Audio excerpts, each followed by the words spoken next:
that NIL is starting to be so prevalent in college that the combine is starting to become obsolete. Now, before I go to my next point, I want you to stay on here. How do you feel about that? Because normally we've already seen the top quarterbacks don't really participate in the combine Right. anyway. They don't want to throw to the receiver that they don't have chemistry with. And most of the time, most of the top players that we know that's one of them one, they just go to the combine for the interviews. They showcase themselves they save themselves for their pro day. Marvin Harrison Jr. is skipping everything and Right. going A- straight to football training. As he should. And so my rebuttal to that first point is the combine is not going to become obsolete. What it is going to become is the place like the top 50 maybe guys on a lot of draft boards, they won't really do a whole bunch, but the combine is still going to be important for those other guys, the day 2, day 3, day 4 kind of guys, those day 2 guys who might go and they be like, what, if I go run, if like say I'm a wide receiver and somebody's like one of my Keon Coleman, I like, because this is one of the things. Yeah. Keon Coleman, he's been everywhere on people's draft boards, right? Mm-hmm. Some people got him in, the top, 20 in the draft. Some people got him in the second round, stuff like that. Yeah. And we do know that there is a difference in money, and then you get that 5th year and stuff like that. When you're a first round draft pick and when you're a second round pick. So, say one of the questions that people want to know about Keon Coleman, I want to see how he runs. I want to see, his fluidity, how he can get in and out of his cuts. So, say Keon Coleman goes to the combine and runs a 4.48. Yeah, he's going to be a first round pick. Absolutely. You know what I'm saying? So this is an opportunity for him. Like, if he's been doing his training, he's out there saying like, okay, I'm getting a lot of sub 4 or 5 times. Let me go out there and run this 4 or 5. And then, cool. You know what I'm saying? And so if there's, certain guys like that, like, I want to see his strength, or, I want to see him up close and stuff like that. Those are the guys that have a little bit something more to prove. They're still going to go to the combine. If I'm somebody, Marvin Harrison, don't go. Like, because to me, it's no different than Joe Burrow not throwing, Jamar Chase not going. Those guys, they don't need to go. Like, I'm solidified. What more? If you need to see me throw, if you need to see me catch at the combine, I don't want to go to your team because you're not doing the requisite work to scout. But that's why I like the NIL point that he made. He was like, because these players are not coming in broke. Of course. The fact that not back in the day, but back then when they weren't getting paid over legally, like, it was like, I want to go as high as I can possibly go. Now they want to go. Go ahead. Now, I get what you're saying for some of these guys, but some of the guys that we like that you've named that ain't going, they wouldn't have gone before NIL. What Deion tell the Giants? Hey, where y'all picking? No, I ain't gonna be there. I ain't gonna be there. You know what I'm saying? So this is definitely the norm for the top guys. Is definitely, nothing has changed. I'm not saying that anything has changed for the top guys. These are normal practices. What I am saying though, we always see boom. Who was the workout warrior last year? Nolan Smith, right?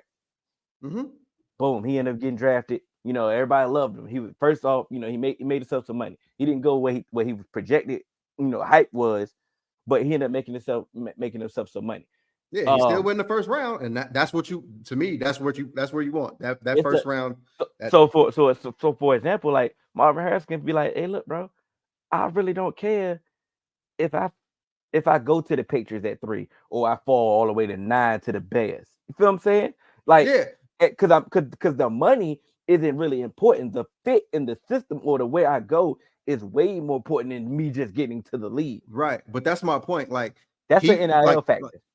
I don't think so, because Marvin Harrison wouldn't have went to the combine before NIL, because just like I said, no. Stop using the combine aspect of it as what I'm saying. Take the fact that NIL, that he's not broke, is what I'm saying. I get that. He's not broke, but Marvin Harrison wasn't broke because his daddy played in the league. So, like, we'll do Malik Neighbors. How about that? Malik Neighbors can make some money. Malik Neighbors can make some money. because it's already was argued that he's 1B to Marvin Harrison anyway. So he could possibly go to the combine and be like, you know what? I'm here. I'm showing up. Matter of fact, I'm better than him. You know what I'm saying? They could use that against him, and but as far as it really don't matter because the money aspect. Right. So let's go to Malik Neighbors' NIL value. So Malik Neighbors' annual NIL value was like $800,000. And let's see what Marvin Harrison is. Somebody that came from some money, right? That you said, right? That came from an NFL player. So Neighbors might be like, you know what? I'd rather go to number 3 overall to the Patriots because that's more money for me. And Marvin Harrison might be looking at it like, bro, I don't care where I go. Y'all know what time it is when I get there.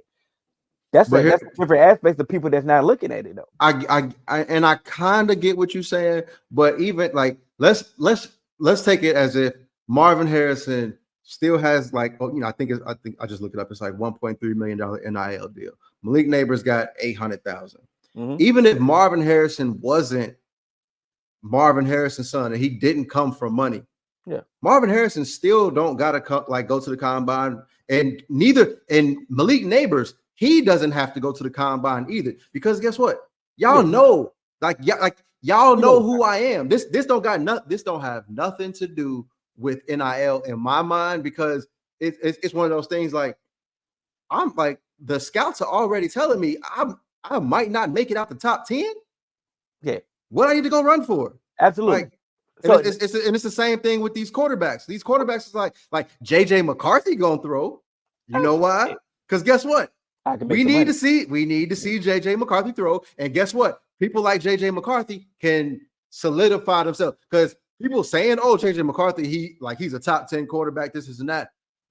No, the fuck, you ain't guaranteed that. Yeah. We don't know that, because we thought Will Levis, wasn't Will Levis? It was some rumblings Will Levis was gonna go number 1 overall at one point. Yeah, we heard that. But let's switch it up. I'm about to go. All right, cool. My fault. Joe Alt.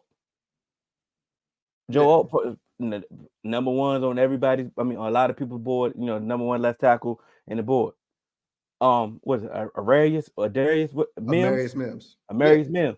We know he about to be a workout warrior in the combine. Like I said, he can make himself some money right here, off the simple fact that, he go out there and work out. His upside is just so elite that, like, okay, Joe ain't here. Some teams, it's still some teams and some coaches out here that still believe in some of this old, football stuff. First one in, last one out type of stuff. You know how it go.